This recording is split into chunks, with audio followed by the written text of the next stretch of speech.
आज की क्लास में 11 तारीख में हम लोगों को फैराडे के नियम के बारे में पढ़ना है। इसका एक्सपेरिमेंट हम बता चुके थे कि फैराडे ने उस दौरान क्या किया था। अब हम लोगों को ये पढ़ना है कि फैराडे के लॉ क्या हैं। तो ये तो समझ चुके थे कि changing magnetic field is the cause of the electric current passing in the coil. तो हमारे पास बी में चेंज करना है हमें, तो इसीलिए हम यहाँ पर इस फॉर्मूले में डेल्टा बी लिखेंगे। यहाँ पर डेल्टा बी चेंज करने पर आई प्राप्त होता है हमें। तो हमने क्या देखा कि एक बार मैग्नेट ली, एक दंड चुंबक ली और एक कॉइल ली जिसमें गैल्वेनोमीटर लगा था। इसका फर्स्ट डायग्राम मैंने ये दिखाया है आपको। इसका चुंबकीय क्षेत्र जो है वो इस तरह से है और एक ही कॉइल है जो 3 अलग अलग स्थितियों में दिखाई गई है।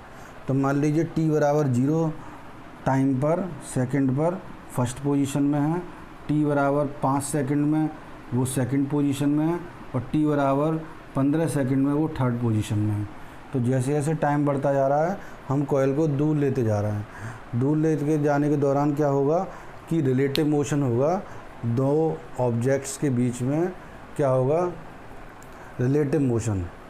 रिलेटिव मोशन को हिंदी में बोलते हैं, एक ऑब्जेक्ट तो स्थिर अवस्था में हो, एक गतिमान हो, तो उसको क्या कहेंगे, आपेक्षिक गति या रिलेटिव मोशन। तो हम कॉइल को मान लीजिए दूर लेके जा रहे हैं, तो कॉइल को दूर लेके जा रहे हैं तो यहाँ पर चुंबकीय क्षेत्र जितना भी है वो कॉइल से गुजर रहा है 0 सेकंड में। 5 सेकंड के बाद चुंबकीय क्षेत्र सिर्फ 3-4 लाइन गुजर रही हैं और 15वें सेकंड में देख रहे हैं कि कोई भी लाइन जो है वो चुंबकीय क्षेत्र से होके नहीं गुजर रही है, वो क्षेत्रफल से होके नहीं गुजर रही है। तो इसका मतलब ये है कि पहली वाली कंडीशन में बच्चों फ्लक्स की जो वैल्यू है वो मैक्सिमम है, दूसरी वाली कंडीशन में फ्लक्स कम हो रहा है, तीसरी वाली कंडीशन में फ्लक्स 0 है। फ्लक्स 0 तब होता है जब कोई भी चुंबकीय क्षेत्र जो है वो क्षेत्रफल से होकर ना गुजरे, तो उस समय फ्लक्स 0 होता है। तो किन्हीं भी दो स्थितियों में जब आप फ्लक्स में परिवर्तन निकालेंगे तो पहला मान लीजिए फ्लक्स है हमारे पास φ1, दूसरा वाला फ्लक्स क्या हमारे पास φ2। तो डेल्टा फाई लिखेंगे। डेल्टा किसको बताता है, परिवर्तन को, परिवर्तन को बताता है, चेंज को बताता है। तो डेल्टा फाई बराबर लिखा जाएगा तो φ2 माइनस के क्या लिखोगे आप, φ1 लिखोगे। φ2 को अंतिम फ्लक्स कहते हैं और φ1 को प्रारंभिक फ्लक्स कहते हैं। क्योंकि अंतिम फ्लक्स प्रारंभिक फ्लक्स से कम है इसीलिए यहाँ पर नेगेटिव का साइन आता है आगे चल के, और वो नेगेटिव का साइन विद्युत वाहक बल या इलेक्ट्रोमोटिव फोर्स EMF जिसको बोलते हैं उसकी दिशा निर्धारित करने के भी काम में आता है। तो यहाँ पर पहले कॉइल तो स्टेबल थी, यहाँ पर ये मैग्नेट को हम कॉइल की तरफ मूव करा रहे थे। तो जब कॉइल की तरफ मूव कराते हैं तो प्रक्रिया क्या होती है, ज़रा ये देखिए कि जब कॉइल मैग्नेट का नॉर्थ पोल कॉइल के पास में लाता है तो इंडक्शन की वजह से, प्रेरण की वजह से ये वाला हिस्सा जो है बच्चों को कैसा हो जाता है, नॉर्थ पोल बन जाता है। जब ये वाला हिस्सा नॉर्थ पोल बन जाएगा तो इसमें धारा की जो नॉर्थ पोल बन जाता है तो क्या होगा कि फ्लक्स में क्या होगा, परिवर्तन होगा, फ्लक्स बढ़ रहा है। क्योंकि जब पहले कॉइल दूर थी, कॉइल से कोई फ्लक्स गुजर ही नहीं रहा था, और जैसे ही हम मैग्नेट को पास में लाए तो फ्लक्स बढ़ा।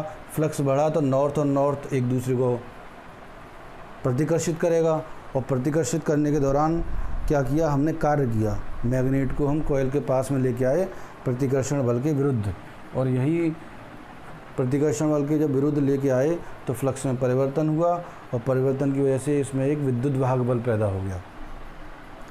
यही घटना तब होगी जब हम कॉइल को दूर लेके जाएंगे। तो यदि हम कॉइल को ऐसे नॉर्थ पोल को दूर लेके जा रहे हैं इस तरह से, तो ये वाला पोल इस बार कैसा बन जाएगा, साउथ पोल। दूसरी कॉइल बनानी होगी हमें यहाँ पर, तो ये वाला पोल साउथ पोल बन जाएगा। और उस दौरान साउथ पोल बनेगा तो करंट की डायरेक्शन जो है वो कैसी होगी, घड़ी की सुइयों की दिशा में, यानी वामावर्त। इस बार में कैसी है, दक्षिणावर्त।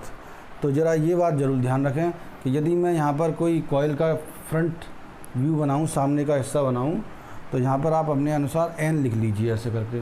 तो n का ये वाला हिस्सा नीचे आ रहा है तो ये नीचे करिए और ऐसे करंट की डायरेक्शन आ जाएगी जो कि एंटी क्लॉकवाइज है, यानी कि दक्षिणावर्त। यदि हम घड़ी को फ्रंट सेक्शन को ऐसे बनाएं और यहाँ पर s लिख लें इस तरह से, तो s की वजह से S नीचे की तरफ आ रहा है एरो, इस वजह से करंट की डायरेक्शन जो है वो कैसी हो जाएगी, वामावर्त यानी क्लॉकवाइज।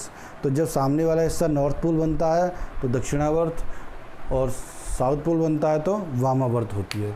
तो जब हम कॉइल को पास में लेके आ रही, तो नॉर्थ पोल बनना था, तो करंट की डायरेक्शन एंटी क्लॉकवाइज थी, यानी कि दक्षिणावर्त थी। और गैल्वेनोमीटर में हमेशा डिफ्लेक्शन उल्टा मिलता है, यदि करंट की डायरेक्शन ऐसे है तो डिफ्लेक्शन अपोजिट मिलेगा।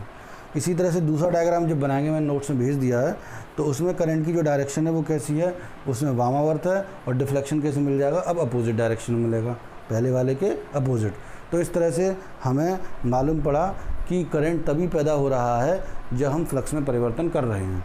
तो इंग्लिश में बोलें तो इसको क्या बोलेंगे कि जब, पहले तो हिंदी में बोल देता हूँ, जब किसी चुंबक और कुंडली के बीच में आपेक्षिक गति कराई जाती है तो कुंडली से गुजरने वाला जो फ्लक्स है वो क्या होता है, परिवर्तित होता है।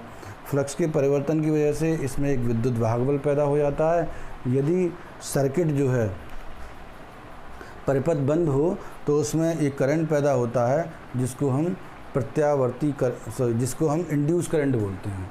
इंड्यूस करंट को प्रेरित करंट बोला जाता है, प्रेरण का करंट इंड्यूस करंट बोलते हैं। इंग्लिश में बोलेंगे whenever there is relative motion between the coil and the magnet then flux encloses with the coil get changes. जैसे हमने बताया था डेल्टा फाई बराबर φ2 - φ1, then flux encloses with the coil changes by which an EMF set up in the coil, and if circuit is closed a current flowing in the coil, that current is known as the induced current। तो ये Faraday का क्या है बच्चों, first law है। ठीक है, आज इतना ही करेंगे।